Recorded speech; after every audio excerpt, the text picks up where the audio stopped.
Okay, if I could get everybody's attention, we'll go ahead and get started here tonight. Well, I really appreciate everybody. We all appreciate everybody that showed up tonight. This is an awesome crowd. Tonight is going to be an informational night. We're going to talk about what we've seen so far is the the landfill proposal that was presented back in May of last year. And the fact that we've gone through 7 months now of waiting and trying to see what's going to happen with the potential ordinance. Now, these sections we're going to do tonight, we're going to have a presentation on what we've found so far, just facts. We're going to have legal representation here, talk a little bit about what legally can be done, what the rights are. We're going to talk about some of the information that's being floated out there as far as the proposal and some of the risk and some of the lack of limitations or control or oversight that it looks like is taking place. So with that, I'd like to introduce the Pettis County First group over here who have really been putting together a lot of information and monitoring this situation. And we have hired Mr. Stephen Jeffries over here, our counsel, who is, and I'll go through his background here in just a few minutes in the presentation, but he has a tremendous amount of experience in EPA and environmental. Today, what we want to accomplish here is the information or the takeaways from this presentation today is going to be look at the scope of the landfill that's being presented. We want to look at the contents of the landfill.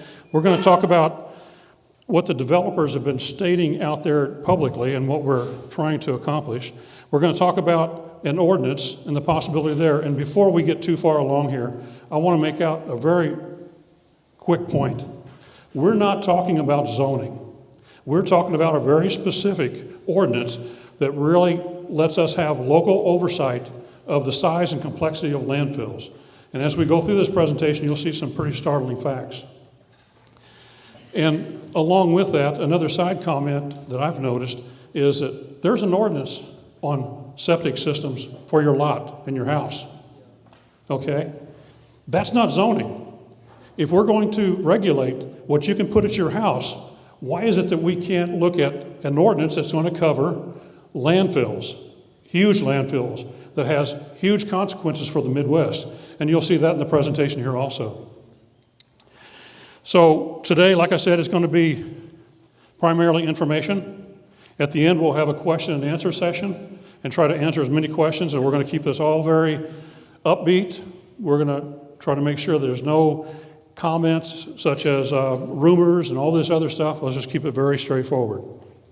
Another thing I want to talk about here that we're very concerned about, and I will give the county commission the credit, they have told us that they're working on a solution. But that's been 7 months. And when that solution does come through, is it a solution? We don't know. And by the time we get to that point, we could be too late to have any effective control. We've already missed the opportunity to have it on the ballot that we went on here a couple of days ago. So if it gets to that point, that may happen sometime in April or later in May. We don't want to keep moving it on. We're talking about communication, open dialogue with the commission and the citizens of Pettis County.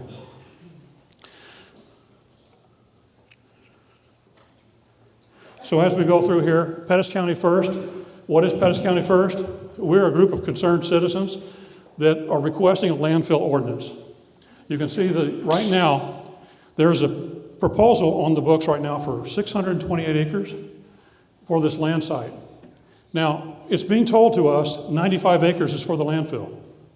I'm going to kind of get ahead of myself here, so I may repeat myself later in the presentation, but these are things that come to mind that really concern me. 95 acres. Today we have a 110-acre landfill out here outside of town. Well, today with that 95 acres, once we get DNR approval, it comes through, it can be expanded with DNR approval to who knows how big. All 600 some acres, I don't know. But what we're asking for now is let's look at what opportunities do we have to make sure that this stays reasonable. Along with that, we're asking right now that every Pettis County be informed, understand what's happening here, and help voice your opinion. Irregardless of which way the opinion goes, after you've seen the information over the next few months or however long, voice your opinion. It's really going to be time for all of us to step up.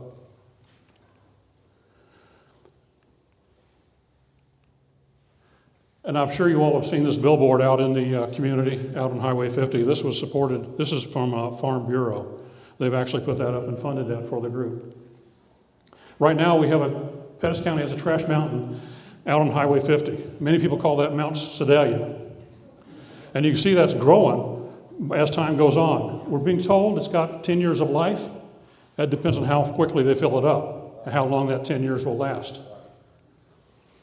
There's already an active sanitary landfill we just talked about, and this landfill that comes in today has 11 counties of waste, Kansas City, coming to Sedalia, Pettis County. And this waste is already, like I said here, 11 counties. It's for 110 acres of disposal. Think about the complexity and the size. 110 acres, 628 acres. Other than DNR, no regulation. And then this again is another slide of that mountain out there. One of the things about the future expansion that we've been talking about, like I mentioned, under DNR rules, they can expand that and grow it accordingly. So one of the things we want to point out here, of the Pettis County right now, with the 170-acre landfill that's permitted right now, I think they're utilizing 110 of it. Possibility of 628 acres brings us to 799 acres of landfill. Now that's more than a square mile. Even the one of 628 is almost a section, almost a square mile by mile. That's huge.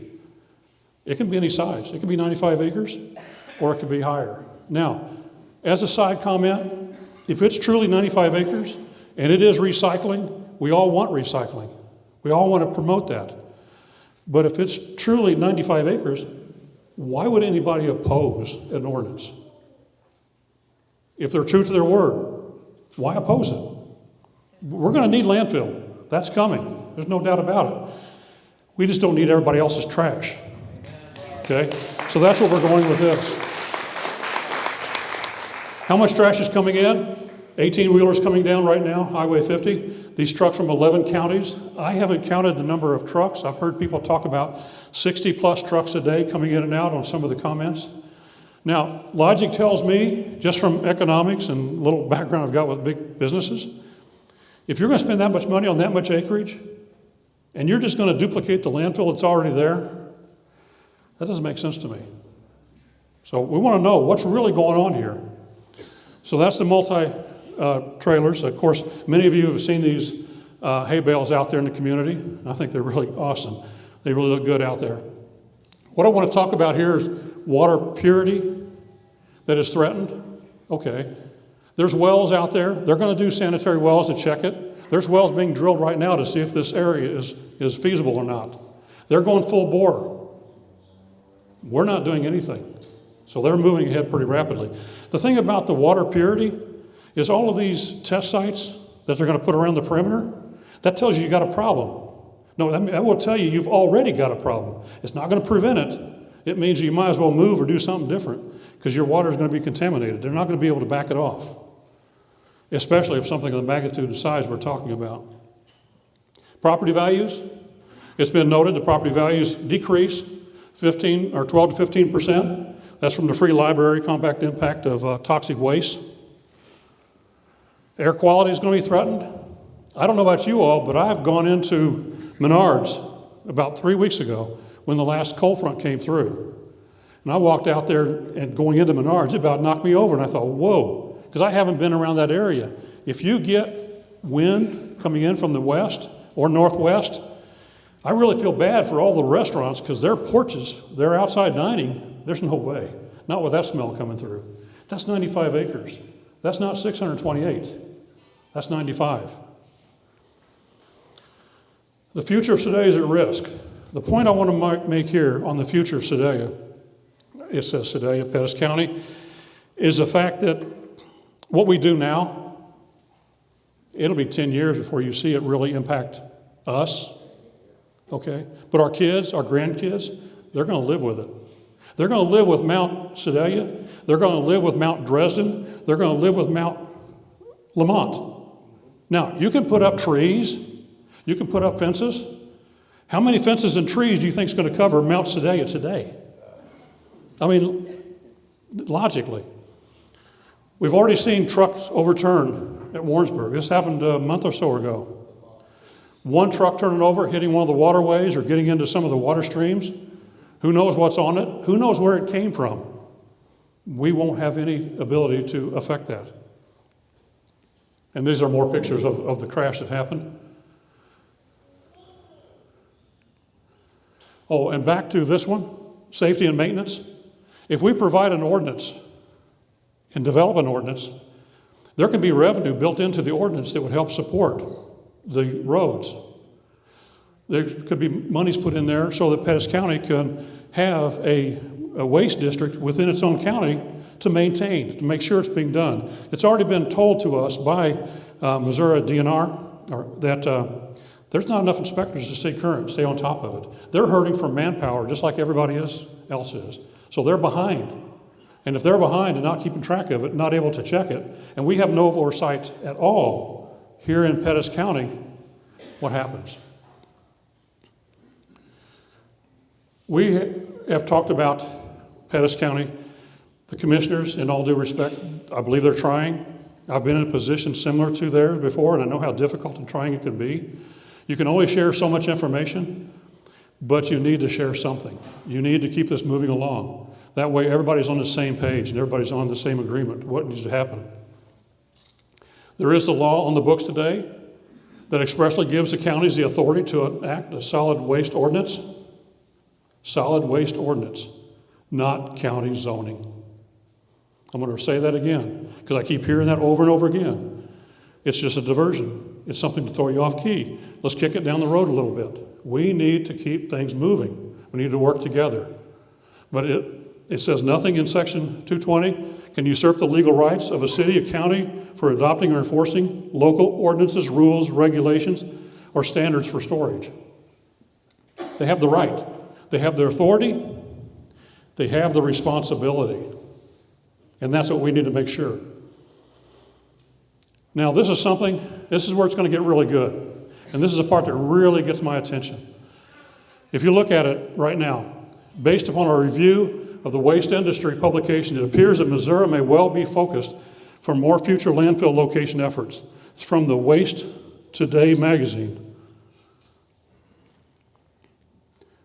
Many of you may already know Green for Life purchased WCA. WCA was one of the largest waste companies. They had monopolistic problems, as far as having to sell off part of it. They sold it to Green for Life. My understanding, Green for Life is a Canadian organization. And now they may have picked up this part of the WCA as part of their deal. But when you look at Green for Life's comment, for environmental analysis acquisition of WCA Corporation for further expansion in the U.S. footprint.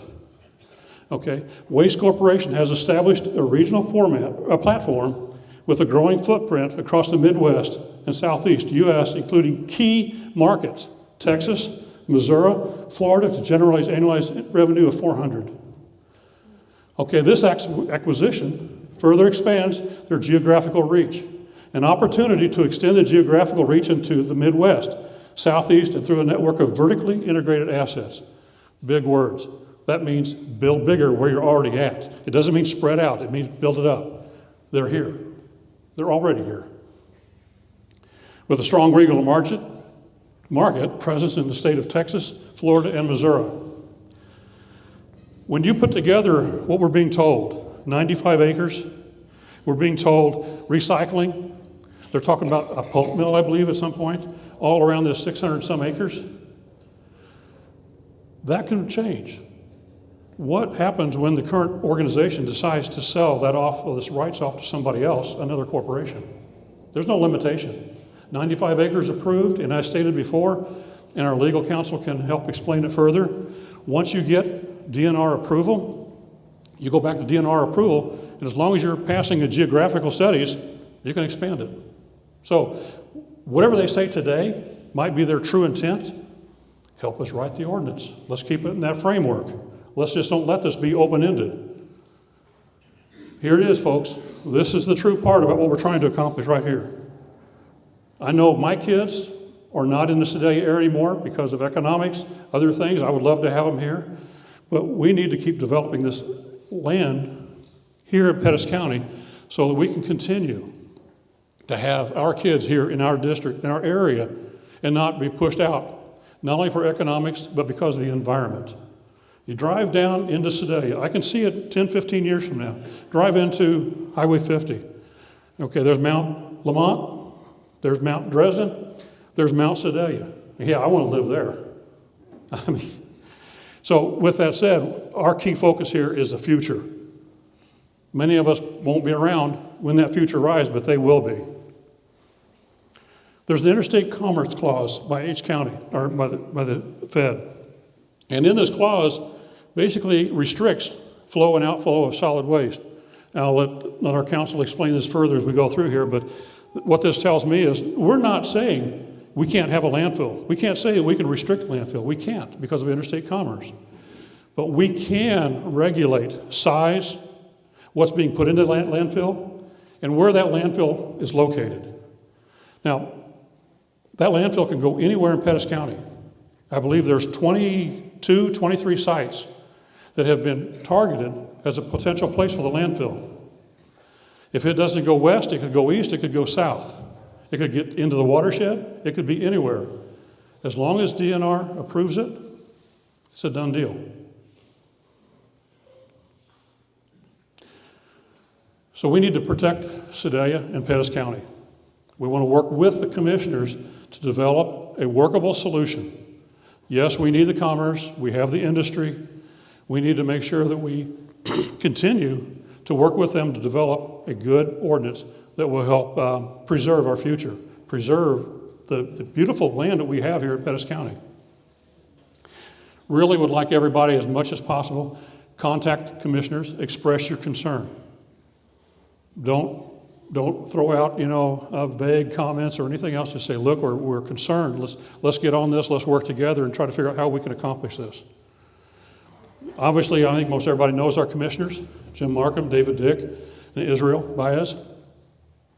So in this closing slide, it's our land. It's our kids' land, our future land. It's Pettis County. We need to protect it. Right now, it's pretty much open-ended. Once that approval takes place, which it may or may not happen, for the 95 acres and the 600 surrounding, the least we can do is make sure that we have local oversight to make sure that this land is being developed properly. It's not next door to our schools, not on top of our waterways or aquifers or anything else like that. Otherwise, it would be disaster for the future. At this point, I'd like to introduce Mr. Steve Jeffries. And this is such an important issue and complex for Pettis County that we've retained the attorney. He has over 34 years of experience of environmental law, serves outside environmental counsel, and formerly on the Department of Natural Resources for 6 years. So I think he knows what he's talking about. And that's why we've retained him to get his expertise. This is a complicated, volatile situation. Everybody has a right to do with their land what they feel fit. But as a county, we have a social responsibility to make sure that we're protecting the county in the future along with that.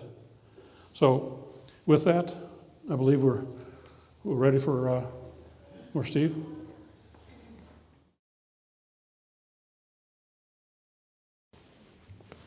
Good evening, everyone. Good evening. Man, that sounds really loud. Okay, good. First of all, on behalf of the Pettis County First folks, I want to personally thank everyone for taking time out of your day, because I know you guys will probably have a lot longer, harder day than I have. All I had to do was drive over from St. Louis, okay? But especially, coming out, it's not all that convenient, but I think the size of the crowd shows that y'all think this is an important issue. And I know that the Pettis County First people do as well. What I want to do tonight is talk about two components of my presentation once Josh gets the first part loaded up here. The first part is going to deal with the potential effects of landfills. on people and on the environment. And then the second part is going to focus on legal issues. What legal authority do counties in Missouri have to deal with landfill and solid waste issues?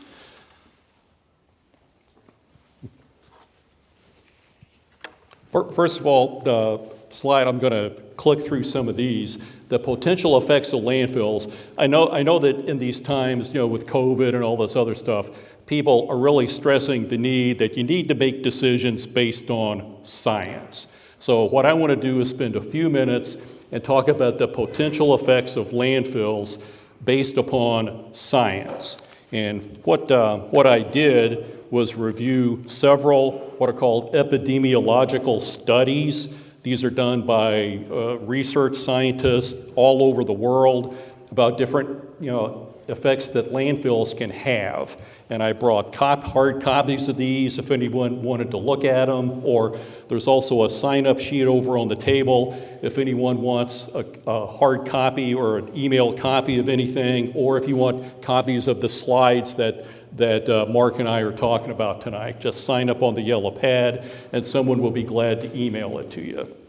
So the first thing I want to talk about is, go over here so I'm kind of out of the way, is the review of some of these important case studies. And hopefully everyone can see this and I'm not getting too much feedback from that, because I don't want this presentation to be focused on me. I want you to look at the facts and walk away from here tonight when you're walking across a parking lot thinking to yourself, I learned something tonight that I didn't know before. That's what the purpose of this is all about. So the first slide, or the first study, is from 2019, and it talks about the health and environmental risks of people that live close to a landfill. The second study is a 2016 study, again, about health effects of people that live close to a municipal waste landfill. The third study deals with odors and health from people, again, who live near a landfill. And finally, the last study is from 2013, and it's an economic study, and it's based upon how the value, or how a location, the proximity to a landfill affects property values and home values when it comes time to sell it. And significantly, all of these are published, peer-reviewed scientific research studies. This isn't, I don't want anyone to say, oh, this is Steve up here just making stuff up because he's a lawyer, pulling lawyer rabbits out of the hat. I mean, I could do that if you want, but I don't want to. I want to talk about what these studies will tell you. The first of these studies, again, this is the 2019 study, and what I want to do is I just pulled some relevant quotes from it. And this is verbatim from the study. 78% of participants living closer to the landfill site indicated serious contamination of the air quality and the fact that they often experience a bad odor, which they believe is from the landfill site. 40% of the participants living closer to the landfill indicated that dust was a serious problem to them, while 4% of participants who live far away from the landfill site indicated that emission of dust particles in the atmosphere was a serious problem. So the takeaway here is people that live close to a landfill complain of dust emissions and they complain about odors. Quote, respiratory diseases and breathing disorders can be caused by bioaerosols and biological agents released from landfill sites. Again, a quote from this study. How many people have asthma? Only a few. How many know someone who has asthma or breathing problems? A lot of people. Quote, apart from biological agents and volatile organic compounds released from landfill sites, emissions from cars, trucks, and bulldozers used in the landfill can also contribute to emissions from the landfill site. Such emissions have been reported to be harmful to human health. 54% of the participants living closer to the landfill site indicated the difficulties in the sale of the property, unquote. This study concludes that the residents living closer to the landfill sites are at higher health and environmental risks when compared to those living far away from the landfill sites. And that was from the 2019 study that I have a copy of if anyone wants. The second, this is from the 2016 study, again, published peer-reviewed paper. Quote, we found a positive association between exposure to hydrogen sulfide that we used as a surrogate for all the pollutants co-emitted from the landfills and mortality for lung cancer and respiratory diseases, as well as hospital admissions for respiratory diseases, especially in children. Quote, the results we found regarding respiratory diseases are consistent with others, suggesting a relationship between living close to landfill areas and damage to the respiratory system, as highlighted in a recent systematic review. Quote, occurrence of respiratory symptoms was documented among residents living close to waste sites and was linked to inhalation exposure to endotoxin, microorganisms, and aerosols from waste collection and landfilling. In conclusion, we found associations between hydrogen sulfide exposure from landfills and mortality from lung cancer, as well as mortality and morbidity for respiratory diseases, unquote. The link between respiratory diseases has been observed in other studies and is potentially related to irritant gases and other organic contaminants. The excess of lung cancer is a relatively new finding. Now we're going to go over the findings from the 2011 study dealing again with odor and hydrogen sulfide. Hydrogen sulfide is rotten egg gas, so everyone knows what we're talking about. Quote, although newer landfills may be better designed and operated than older landfills, communities near some Subtitle D landfills continue to report problems with noise, malodor, and animal pests, unquote. As an aside, when they say Subtitle D, what they mean is a landfill which has been permitted after October 1993. Subtitle D is a very comprehensive set of federal requirements dealing with landfills. That's when those requirements went into effect in October 1993, and it's under Subtitle D of the Federal Resource Conservation and Recovery Act. So what this is indicating, even these newer landfills present these types of issues. The study also said, quote, the results of our study suggest that neighbors of a regional landfill experience malodor frequently. Our study demonstrates a positive association of low-level hydrogen sulfide exposure from a landfill with reports of malodor when the wind was blowing from the landfill towards the community. And I think Mark was talking about, his experience at Menards a few weeks ago. And I'm sure people have had, driving down 50 Highway, similar experiences. Quote, our results provide evidence of impacts of landfill malodor on health and health-related quality of life, unquote. The last study I want to talk about is the economic study from 2011, which deals with property values. When I read this one, I was really surprised.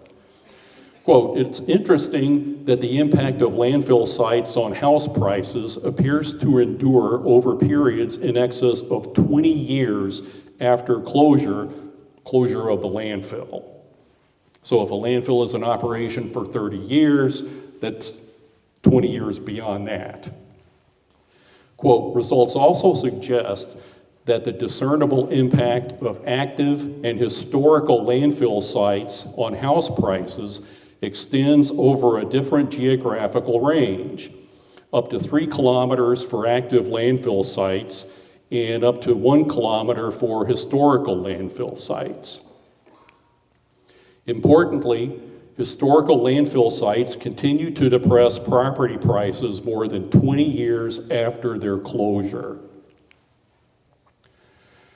Some of the takeaways from this, based on these peer-reviewed, published scientific research studies, there could be an increased likelihood of odor, of dust, of respiratory disease, of lung cancer, decrease in property values, and difficulty in selling someone's property.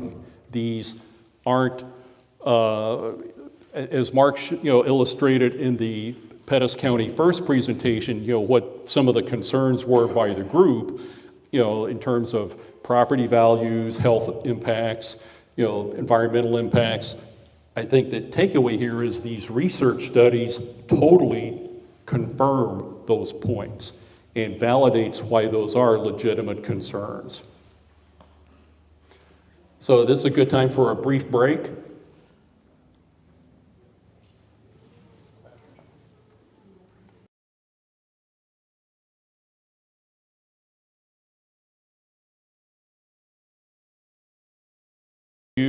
The findings and conclusions of several scientifically peer-reviewed published research studies documenting potential problems related to landfills.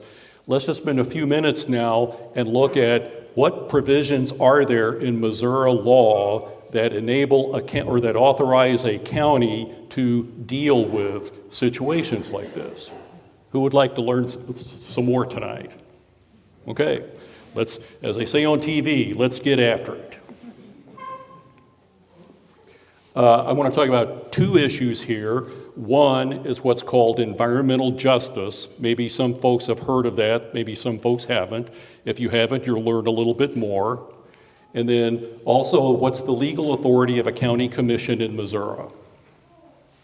And I'm standing over here because I didn't want to slight you folks because I stood over there the first time. I like my Navy friend here. What environmental justice deals with is to determine whether or not a particular project, and this can be a landfill, a factory, anything, whether a project has a disproportionate adverse effect on minority and low-income populations. And this is what a federal appellate court decided, held, back in 2020. So this is what the federal law of the land is in terms of an environmental justice analysis of a project.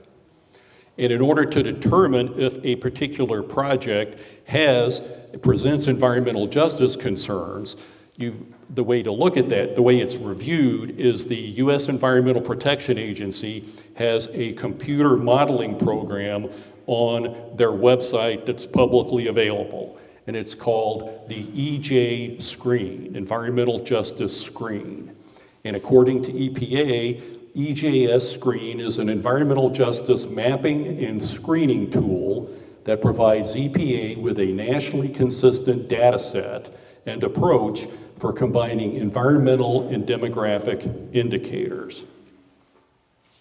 If you go to EPA's website and type in EJS Screen, that's what your computer monitor will show you. If you click on the blue box where it says launch the screen tool, it brings up a map of the United States that you can zoom down on. And if we zoom down like right there, or first of all, here's a site map, and this is from the proposed landfill applicant's website. This is what their facility, here's the 628 acre site, here's the proposed 95 acres, and then you have all this extra space where, it's indicated things, possibly could go at some point in time in the future. But that's where it's located. Here's 50 Highway right there. If you go to the EJS screen and zoom down on that part of Missouri, Here's Sedalia, there's Lamont, there's 50 Highway, and you can draw like a green box. That's an area that encompasses that project. The 628-acre site is contained in the green box, okay?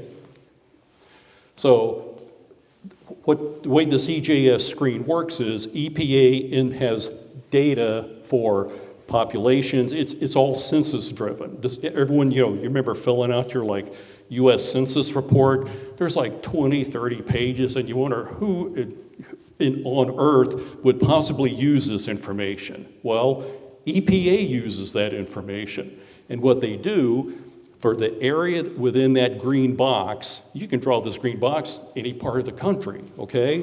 It will give you the percentage of the population of people of color, the population of low income, linguistically challenged people, population with less than a high school education. It gives you all kinds of information based on census and economic data and tax income or income tax report or returns. But for environmental justice, again, does a project have a disproportionate impact on minority or low-income populations? If you look at the red arrow, the people of color index, it gives you a number. Within that green box, 37% of the population are people of color. If you look at the next column over, state average, the average population in the state of Missouri for people of color is 20%. So is 37% a disproportionate impact compared statewide? I don't know. We go down to the low-income population. Again, within the green box, the percent is 43% of people that live in that green box are defined in terms of federal income guidelines as low-income populations. Compared with the state of Missouri, it's 33%. So again, is that difference a disproportionate impact or not? Clearly, it's higher for both of those, which strongly would suggest to someone who using this environmental justice screening tool that the location of this project does in fact have, or one could argue that it has a disproportionate impact on minority and low-income populations. And ultimately could be decided whether it does or doesn't have an impact. That's what federal judges are for. So let's spend a few minutes talking about, under Missouri law, what authority does a county commission have? And this is probably the most important thing we're going to talk about tonight. There's two statutes that I want to point out to everyone. And again, I want to put up the number, and then we're going to have some quotes from the text. This isn't, I'm not telling you this is what I think the statute says. I'm just going to quote the statute, and you can read it for yourself and draw your own conclusions. The first is section 260.215. This is a provision in the Missouri Solid Waste Management Law. The second is section 49.650, and it deals with counties. The relevant subsection 2 in section 260.215 says, quote, and I think Mark quoted some of this in the Pettis County First PowerPoint, that any city or county may adopt ordinances or orders, rules, regulations, or standards for the storage, collection, transportation, processing, or disposal of solid wastes, which shall be in conformity with rules and regulations adopted by the DNR. So clearly, a county has authority to adopt a solid waste ordinance. The very next sentence in the statute reads, quote, nothing in the Missouri Solid Waste Law shall usurp the legal right of a city or county from adopting and enforcing local ordinances, rules, regulations, or standards for the storage, collection, transportation, processing, or disposal of solid waste equal to or more stringent than rules or regulations adopted by the DNR. So That's what the law says. So clearly one can draw your own conclusion. The statute speaks for itself. Section 49.650, as I indicated, this statute deals with certain powers that counties have. And it says the governing authority of each county without a charter form of government has the power to adopt ordinances or resolutions relating to its property affairs and local government for which no provision has been made in the Constitution of the state or state statute regarding the following. And then it lists off 7 or 8 specific items. But I want to quote 3 of them. First of all, the county commission has legal authority under 49.650 to regulate county roads. So which would include large trucks transporting solid waste on county roads. Also, counties can have the power to adopt an ordinance dealing with nuisance abatement. Does everyone know what a nuisance is? If someone unreasonably uses their property and it harms someone else, that can be considered a legal nuisance, and a court case could be brought about it. And then also, a county can regulate stormwater control. Clearly, if you have the situation of a large landfill and it rains, where does the stormwater go? It's very important to manage. So again, these are quotes taken verbatim out of existing Missouri law. What I want to talk about now is in Lincoln County. Does everyone know where Lincoln County is? Troy, Missouri, kind of north of St. Louis a bit. But Lincoln County in 1989, they had county planning and zoning, and their county commissioners adopted a solid waste ordinance. A couple of years later, the people voted out planning and zoning. So the planning and zoning went out the window, but yet their solid waste ordinance stayed on the books. So Lincoln County then did not have planning and zoning, and they had a solid waste landfill ordinance on the books.